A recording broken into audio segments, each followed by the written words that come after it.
Hello बच्चों, welcome to my channel Manpreet tutorial. Last video में मैंने आप लोगों को ग्राम एटम के बारे में नहीं बताया था ना बेटे। उसका रीज़न ये था कि मैं इस टॉपिक को नॉन सीरियसली नहीं लेना चाहती थी, क्योंकि यही टॉपिक है जो मोस्टली स्टूडेंट को तंग करता है। इवन +2 स्टैंडर्ड के स्टूडेंट भी यहाँ से कंफ्यूज हुए रहते हैं। तो वो कंफ्यूजन दूर करना चाहती हूँ 10th स्टैंडर्ड में ही आप लोगों की, और +1 स्टैंडर्ड के स्टूडेंट जो हैं वो भी अच्छे से समझ लें। Gram atom, what do you mean by gram atom? दो टर्म्स है, एक ग्राम एटम, एक एटम। ये दोनों अलग अलग चीज है, और 1 ग्राम ऑफ एटम का मतलब भी अलग है। मैं बताऊं क्या चीज कहना चाहती हूँ। 1 ग्राम एटम ये अलग चीज है, 1 एटम वो अलग चीज है, 1 ग्राम ऑफ एटम ये अलग चीज है। ये तीन जो टर्म्स है ना बेटे, ये कंफ्यूजन क्रिएट करती हैं स्टूडेंट्स को। तो 1 बाय 1 करके इसकी कंसेप्ट को क्लियर करती हूँ, समझते जाना। 1 ग्राम एटम का मतलब क्या है? पहले तो सबसे पहले उसकी डेफिनेशन देखते हैं। 1 ग्राम एटम क्या है? It is the quantity of the element which weighs equals to its gram atomic mass. ये क्वांटिटी है। जैसे सोडियम की फॉर एग्जांपल दो बेटे, एग्जांपल देते, मतलब कहता है कि ग्राम एटम उतनी क्वांटिटी है किसी भी एलिमेंट की जिसका वेट उसके, अगर वो एटम है तो उसके एटॉमिक वेट के इक्वल होगा।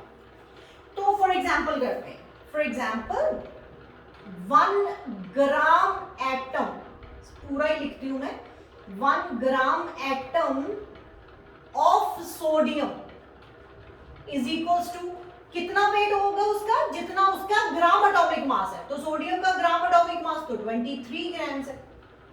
तो 1 ग्राम एटम सोडियम का वो उतनी क्वांटिटी है जिसका वेट उसके एटॉमिक वेट के इक्वल है, यानी 23 ग्राम के इक्वल। तो एक और ले लेते हैं, 1 gram atom, 1 gram atom of oxygen is equal to 16 gram होगा। ऑब्वियस है, उसका भी तो एटॉमिक मास के इक्वल ही होगा ना। तो ये डेफिनेशन हमें बता रही है कि 1 ग्राम एटम उतनी क्वांटिटी है किसी एलिमेंट की जिसका वेट उसके एटॉमिक वेट के इक्वल है। ओके, इसी तरह फिर बेटे मैं 1 ग्राम मॉलिक्यूल भी तो बना सकती हूँ ना। 1 ग्राम मॉलिक्यूल, तो 1 ग्राम मॉलिक्यूल की डेफिनेशन भी लिखी जा सकती है, वो भी लिखें। It is the quantity, it is the quantity of the elements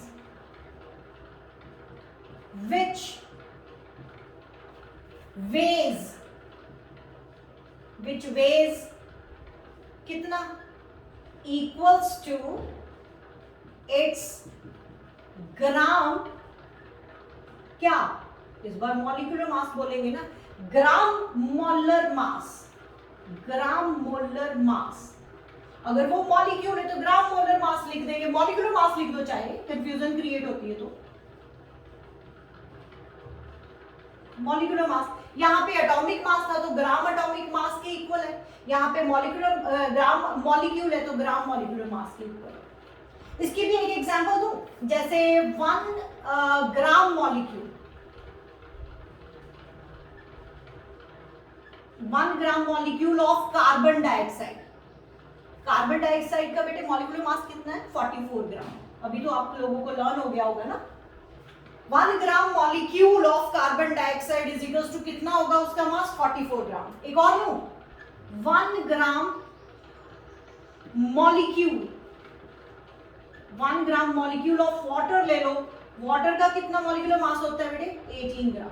ये लर्न कर लो बस, नोट करो जल्दी से, इसको नोट करो बेटे। मतलब gram atom and gram molecule का मतलब मैंने अभी समझाया, ठीक है। ग्राम एटम वो वाली किसी एलिमेंट की उतनी क्वांटिटी होती है जिसका मास ग्राम एटॉमिक मास होता है।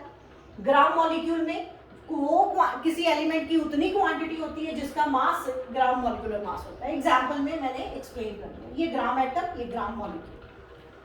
ठीक है, अब इसी के बारे में और बताती हूँ,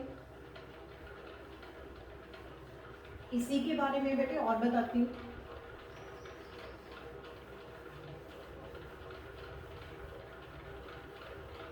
ओके, डेफिनेशन तो हो गई क्लियर। अब 1 ग्राम एटम जो है,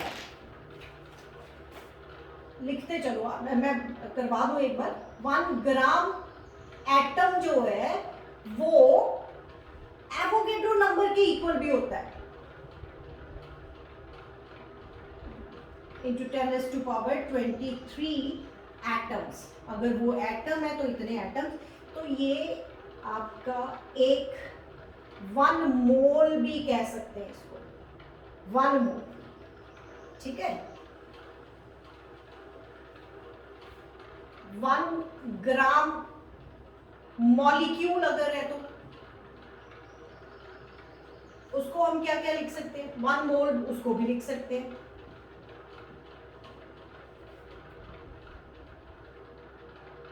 अगर नंबर में देना है तो 6.022 इंटू 10⁻23 मॉलिक्यूल्स। इसकी एग्जांपल बताऊं कैसे ये मोल के इक्वल है, वो भी बताती हूँ बेटे। हाउ इट इज 1 मोल, ये 1 ग्राम एटम 1 मोल के इक्वल कैसे है वो बताना। हमें पता है 1 ग्राम एटम जो होता है, किसी का भी ले लो, 1 ग्राम एटम ऑफ ऑक्सीजन, वो कितना वेट होगा, 16 ग्राम।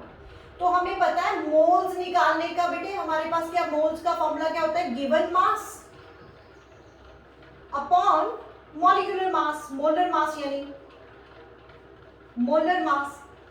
तो गिवन मास इस बार 16 है, मोलर मास ऑक्सीजन का 16 होता है, कटिंग करी 1 मोल। तो देखो ध्यान से 1 मोल के इक्वल कैसे आ गया 1 ग्राम एटम। तो पहले तो ये 1 ग्राम एटम, नंबर उसमें कितने होंगे, एवोगेड्रो नंबर ऑफ एटम्स होंगे।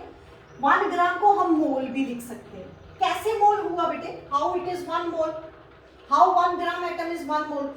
जब उसकी डेफिनेशन ने हमें ये बताया कि 1 ग्राम एटम, जैसे अभी मैं एग्जांपल ले रही हूँ, 1 ग्राम एटम ऑफ ऑक्सीजन का वेट कितना वेट होगा, जितना उसका एटॉमिक वेट यानी 16 ग्राम। तो इसका मतलब 1 ग्राम एटम का वेट कितना है, 16 ग्राम।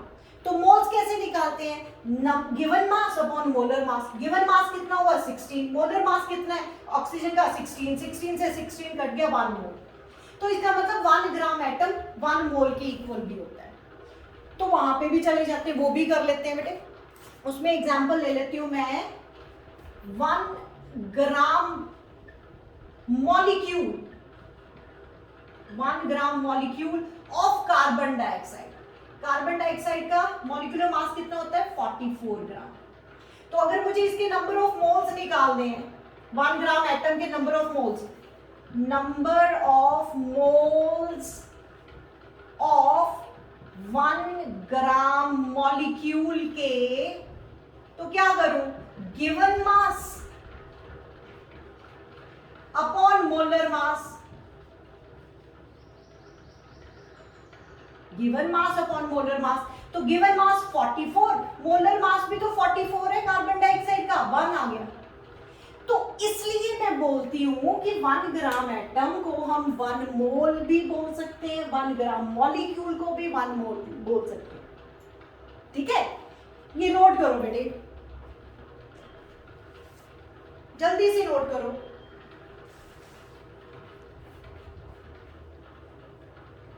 ओके,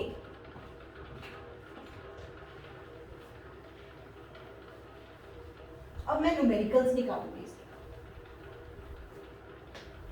और वो 1 एटम की भी बात करूंगी, 1 एटम की भी बात करूंगी। ठीक है, तो हमारे पास ले दे के हमारे पास एक रिलेशन आ गया। रिलेशन में क्या है, मतलब वो भी नोट कर लेना, नोट में लिख लो बेटे, नोट में लिखो 1 gram atom, 1 gram atom is equals to 1 mole के इक्वल भी है और is equals to Avogadro number of atoms के भी इक्वल है। इसी तरह 1 ग्राम मॉलिक्यूल जो है 1 ग्राम मॉलिक्यूल 1 मोल के इक्वल भी है और एवोगैड्रो मॉलिक्यूल्स के इक्वल भी है, मॉलिक्यूल्स के इक्वल भी है। नोट कर लो इसको, दिख रहा है ना अच्छे से? ओके, अब बेटे इसके मैं न्यूमेरिकल्स करवाऊंगी। करें न्यूमेरिकल्स। पहला न्यूमेरिकल है मेरा calculate the number of gram atoms. अब मैं ग्राम एटम्स निकालूंगी। Calculate the number of gram atoms in 4.6 gram of sodium. Question number डाल दो, जो भी है फर्स्ट नंबर ही डालते हैं। Calculate the number of gram atoms.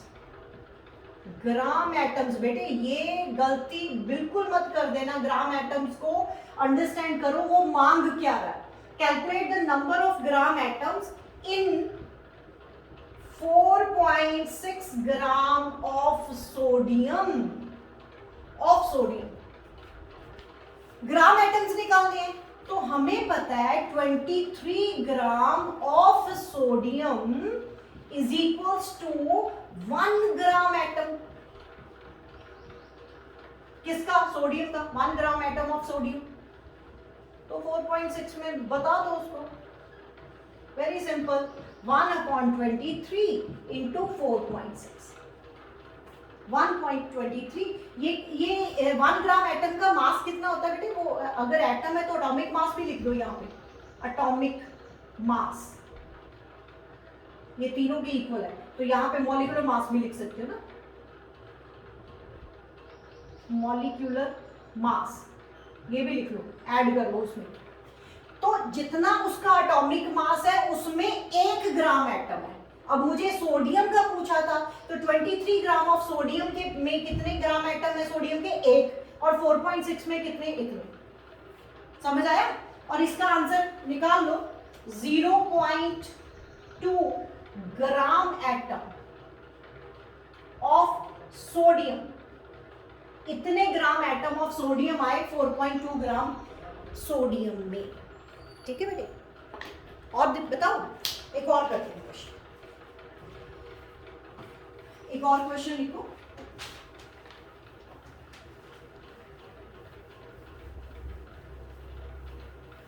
बात को समझो बस और अप्लाई करो। एक क्वेश्चन है, a student puts his signature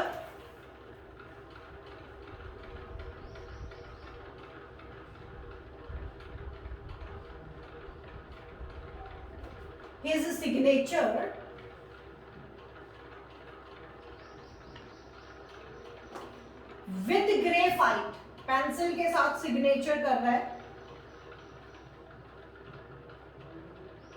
pencil, graphite carbon होता है ना बेटे। If the mass of carbon in signature is 10⁻⁻12 ग्राम, तो क्या बोल रहा है? Calculate the number of carbon atoms in signature.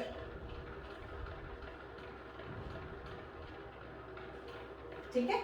Graphite carbon होता है ना बेटे, तो वो कहता है कि स्टूडेंट ने सिग्नेचर करे पेंसिल के साथ, ग्रेफाइट पेंसिल के साथ। अगर जो कार्बन उसके सिग्नेचर में यूज हुआ उसका जो मास है वो 10⁻⁻12 ग्राम है, तो बताओ कितने नंबर ऑफ कार्बन एटम उसके सिग्नेचर में हैं। तो आपको तो कार्बन एटम निकालने हैं ना, ग्राम एटम्स यानी। तो ठीक है, कार्बन का कितना होता है? 12 gram. 12 gram of carbon is equals to 1 gram atom of carbon. तो कितना मांग रहा है वो? 10⁻⁻12 ग्राम में कितना होगा?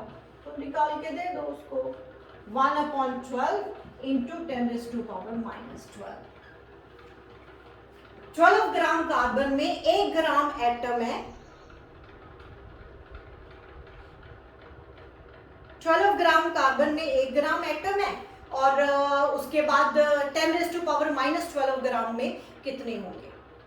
ठीक है बेटे, क्वेश्चन क्या मांगा था उसने, a student puts his signature with graphite pencil, if the mass of carbon in signature is this, calculate the number of carbon atoms। Gram atoms नहीं पूछे बेटे, नंबर ऑफ कार्बन एटम्स पूछे। अगर यहाँ पे ग्राम एटम कर दो ना, number of gram atoms, gram atoms in signature, gram atoms of carbon in signature, of carbon in signature, यहां पे इन लिख दोगे, इन, मैंने चेंज कर दिया क्वेश्चन। अगर उसने ग्राम एटम पूछा तो मुझे ऐसे ही करना पड़ेगा। 12 ग्राम कार्बन में 1 ग्राम एटम है कार्बन का, और 10⁻⁻12 में कितने होंगे।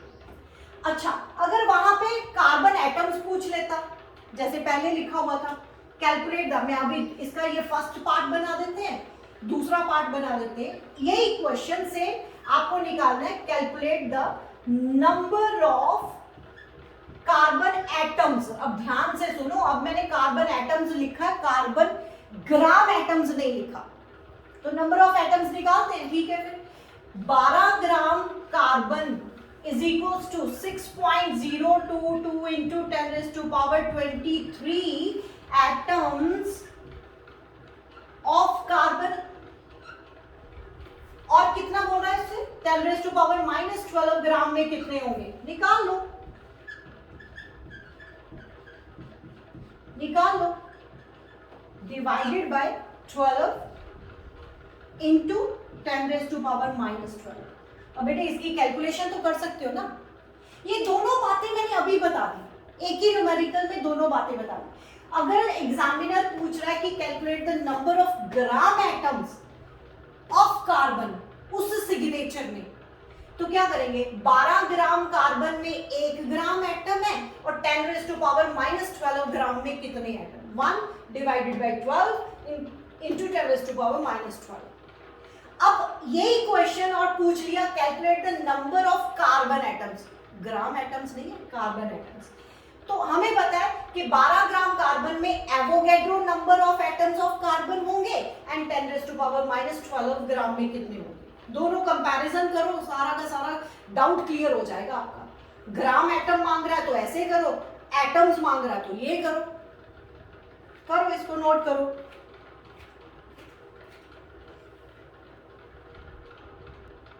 हो गया बेटे, एक और क्वेश्चन करवाती हूँ, फिर मैं कंप्लीट कर दूंगी ये लेक्चर अपना।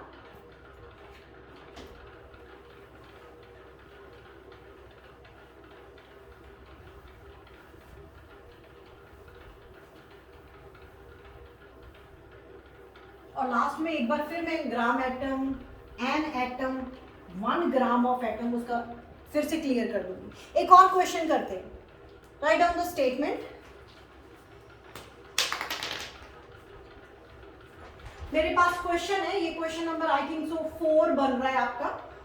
Which of the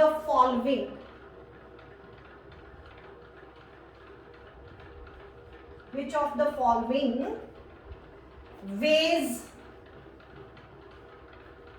the least। इसमें काफी कुछ आ जाएगा, मतलब जितने डाउट आने के चांसेस होते हैं सब कुछ आ जाएगा। एक है 2 gram atom of nitrogen, B में है 3 इंटू 10⁻25 एटम्स ऑफ कार्बन है, सी में दिया हुआ है 1 mole of sulphur, and D में दिया हुआ है 7 ग्राम सिल्वर, 7 ग्राम सिल्वर। ठीक है, 7 ग्राम सिल्वर दिया हुआ है। ठीक है बेटे, क्या क्या गिवन है हमें, उसने बस ये पूछा कि इन 4 ऑप्शन में सबसे कम वेट किसका है, सबसे कम वेट किसका है। ठीक है, अभी मैंने ये पहला हम ए पार्ट करते हैं। 1 ग्राम एटम ऑफ नाइट्रोजन, वो कितना होता है बेटे? नाइट्रोजन का 14 ग्राम होता है ना, तो 14 ग्राम होगा। तो उसने कितने की डिमांड करी? 2 ग्राम। 2 ग्राम एटम, ग्राम एटम है ना, 2 ग्राम एटम ऑफ सोडियम का कितना होगा? 28 ग्राम। ये पहला। अब दूसरे का निकालें, इतने एटम्स ऑफ कार्बन। हमें तो ये पता है कि एवोगैड्रो नंबर ऑफ इतने एटम्स ऑफ कार्बन का मास होता है 12 ग्राम, और इतने का निकाल लेते हैं। 3 × 10⁻25 एटम्स ऑफ कार्बन। ये बेटे मैं थोड़ा सा 6 पॉइंट ही लिख लेती हूँ, राउंड ऑफ ही ले लूंगी। वैसे अलाउ तो नहीं करते, लेकिन राउंड ऑफ करके इसको 6 × 10⁻23 कर देती हूँ, इंटू 3 × 10⁻25। ये कटिंग करी, 6 2s एंड ये आ गया 6 × 10⁻2 बचेगी बेटे यहाँ पे। 23 कैंसिल हो गई और 2 बच गई, तो 600 ग्राम आया। 600 ग्राम। पहले का तो हमारे पास 28 ग्राम आया, सेकंड वाले का 600 ग्राम आया। अब थर्ड वाले का करूं? यहीं पे कर दो बेटे, यहीं पे कर देते हैं। थर्ड वाले केस में सी वाला पार्ट जो है, तो वो तो 1 मोल दिया हुआ है। 1 मोल में मोल ऑफ सल्फर कितना होगा? 32 ग्राम। सल्फर का जो एटॉमिक मास है 32 है, तो उसका 32 आ गया। और डी में क्या दिया हुआ है? 7 ग्राम सल्फर का मास, तो वो तो 7 ग्राम ही होगा। ठीक है, 7 ग्राम ऑफ सिल्वर, तो उसका वेट कितना होगा? 7 ग्राम ही होगा ना। सॉरी बेटे, सॉरी। तो कहने का मतलब ये हुआ, यहाँ पे कंफ्यूजन थी, सिर्फ यहाँ पे। मतलब उसने 7 ग्राम सिल्वर बोल दिया, ना तो ग्राम एटम बोल रहा है, ना ग्राम ऑफ एटम बोल रहा है, कुछ नहीं बोला। उसने सिर्फ 7 ग्राम सिल्वर बोल दिया कि सिल्वर है 7 ग्राम, तो उसका मास भी तो 7 ग्राम ही होगा। तो चेक करते हैं अब, ये 28 ग्राम, ये 600 ग्राम, ये 32 ग्राम। तो ऑप्शन कौन सी टिक कर दी? 7 ग्राम वाली। ठीक है, ऑप्शन हम कौन सी टिक करेंगे? 7 ग्राम वाली। तो 7 gram silver is the right option, जो हमारा लीस्ट वेट है जिसमें। ठीक है, ओके बेटे, बाकी आप खुद प्रैक्टिस करना न्यूमेरिकल्स की। अगर जरूरत पड़ी तो मैं एक और लेक्चर बना दूंगी, लेकिन मुझे लगता है कि मैंने काफी हद तक न्यूमेरिकल्स करवा दिए हैं। हर टाइप के न्यूमेरिकल करवाने की कोशिश करी है। जहाँ पे डाउट आने के चांसेस थे वो डाउट क्लियर करने की कोशिश करी है। ये 2 वीडियोस मैंने मोल कंसेप्ट की जो डाली हैं, वो बार बार देखो, अंडरस्टैंड करो। अगर 10th स्टैंडर्ड में क्लियर हो गया तो +1 स्टैंडर्ड में हो जाएगा क्लियर। तो इसके साथ रिलेटेड चलते रहते हैं न्यूमेरिकल्स, +2 स्टैंडर्ड में भी आ जाते हैं, वहां पे भी हमें डील करना पड़ता है मोल्स के साथ। ठीक है, एक जाते जाते जल्दी से फिर वही ग्राम एटम, 1 एटम, उसका थोड़ा सा क्लियर करती हूँ। और जैसे अगर मुझे पूछता है कि 1 gram atom of N sodium का 1 मास निकालते हैं, मास बताना है मैंने। 1 एटम ऑफ सोडियम नहीं है बेटे, ये नाइट्रोजन है, तो इसका मतलब समझाना है मैंने। 1 ग्राम एटम ऑफ सोडियम का मास कितना है? 16 ग्राम। तो 1 एटम ऑफ सोडियम, फिर बोल रही हूँ सोडियम, बार बार बोला जा रहा है मेरे से गलती से। 1 ग्राम एटम ऑफ नाइट्रोजन का कितना है? 14 ग्राम।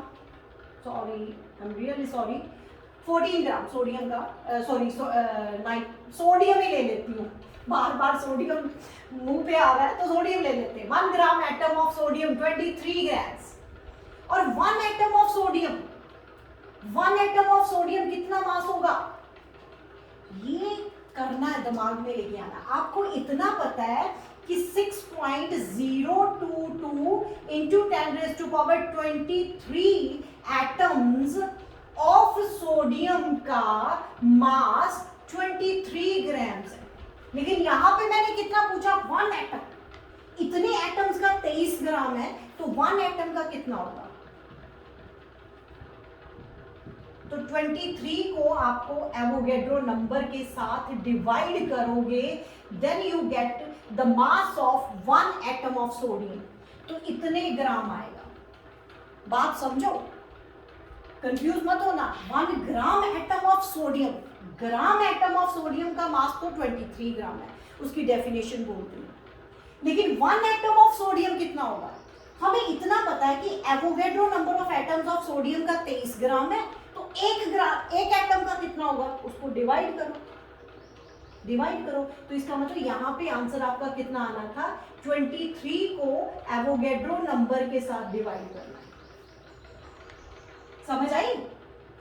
ये बस दिमाग में रखो, कभी भी कंफ्यूजन नहीं होगी किसी भी तरह की।